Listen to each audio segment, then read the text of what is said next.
Okay, let's dive right into this.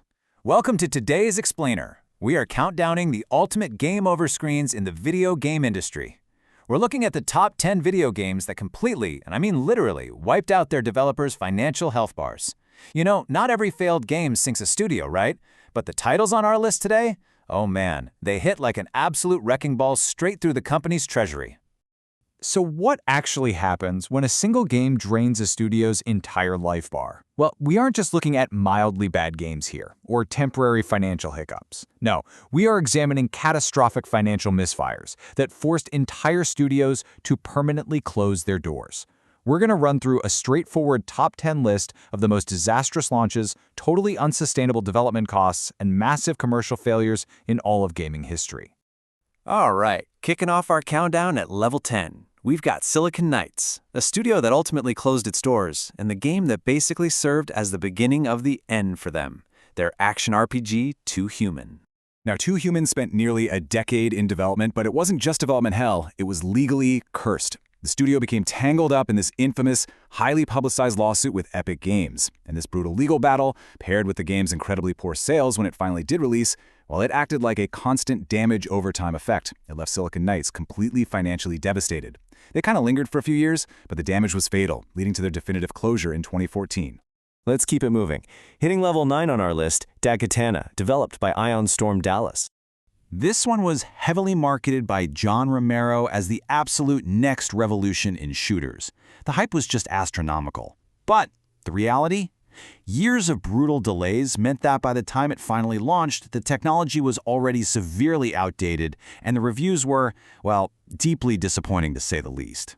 Dagatana became one of gaming's most infamous flops, completely crippling the Dallas branch of Ion Storm and forcing it to shut down by 2001.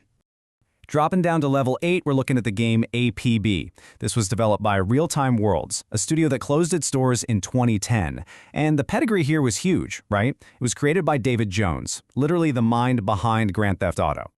But hey, pedigree alone doesn't pay the bills. APB cost an absolute fortune to develop, and in the gaming industry, a massive development budget is basically a ticking time bomb. If your launch sales fail to immediately justify that initial investment, boom, it triggers an instant game over. And that is exactly what happened here. The sales simply weren't there to replenish the treasury, and Real Time Worlds was forced into administration mere months after the game launched. Which brings us to level 7. And honestly, this one is a true tragedy of math. We are looking at Kingdoms of Amalur: Reckoning, developed by 38 Studios. So, unlike our previous entries, Kingdoms of Amalur actually had great reception. It was a high-quality RPG, genuinely a good game. But the business reality behind the scenes? Totally toxic. The company was buried by enormous development costs and these incredibly ambitious plans for a future MMO. And the crucial point here is that even a fundamentally good game can't save a studio if the financial foundation just collapses underneath it. 38 Studios folded in 2012, despite delivering a really quality product. Down to level 6, we have Lair by Factor 5. This one suffered from highly criticized motion controls and really weak sales right during the difficult PS3 console transition. It grounded the studio hard, leading to their closure in 2009. All right, hitting the halfway mark at level 5, The Walking Dead: The Final Season. Now, this wasn't a game quality issue at all. It was purely a business one. Telltale Games underwent this rapid overexpansion that led to deep financial instability. It caused a handily dramatic, mid-development shutdown back in 2018. Level 4 drops the beat, but unfortunately completely misses the mark. Def Jam Rapstar by 4MM Games. They launched this into a market that was already suffering from massive rhythm game fatigue. That resulted in really weak sales, forcing the studio to close its doors in 2012. Entering our top 3 now. Level 3 is Drawn to Life: The Next Chapter. The commercial decline that followed this game essentially broke the original company structure of Fifth Cell, leading to absolutely massive layoffs. Now, level 2 introduces what I like to call a ghost game. Project Copernicus. This was the second and absolutely fatal blow to 38 Studios. Yes, the very same studio we just talked about at level 7. And this brilliantly illustrates a really terrifying reality in game development. Copernicus was a massive, completely unreleased MMO project. Think about that. A game doesn't even need to see the light of day to bankrupt a studio. Just the mere dream of creating this massive MMO consumed all of their remaining resources and vast amounts of money behind the scenes, ultimately helping to completely bring down the entire company. Okay, before we reveal our final boss, let's rapidly fire through 3 honorable mentions that heavily contributed to the decline or closure of their developers. First up, Goddess, which led to the steep decline of 22 Cans. Next, the gravity-defying shooter Lawbreakers, which resulted in the total closure of Boss Key Productions. And finally, Battleborn, which heavily contributed to the difficulties at several of the support studios involved. All right, now we reach the end, the final boss. We are talking about the most infamous, most catastrophic failure in the history of gaming.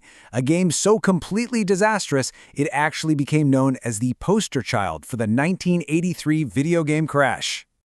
Revealing our Level 1 E.T. the Extraterrestrial, developed by Atari Inc. Literally no game is more synonymous with absolute catastrophe. Atari severely rushed the development here, resulting in truly terrible reviews.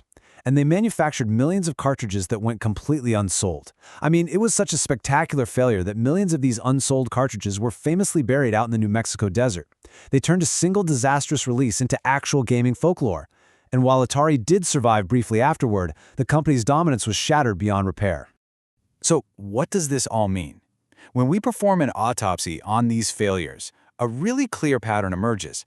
The deadliest games are rarely just bad games. Instead, these studios were defeated by a lethal combination of impossible ambition, runaway budgets, poor timing, or sweeping market changes that happened while the developers were still busy building their dream. It is an incredibly delicate balance. Which leaves us with this lingering, provocative thought as we wrap up this explainer. Look at the gaming landscape today. Which modern gaming studios do you think are currently risking it all on impossible ambitions? Keep an eye out because, as we've seen today, one wrong move can trigger an ultimate game over. Thank you so much for diving into this with me. Keep learning, and I will catch you next time.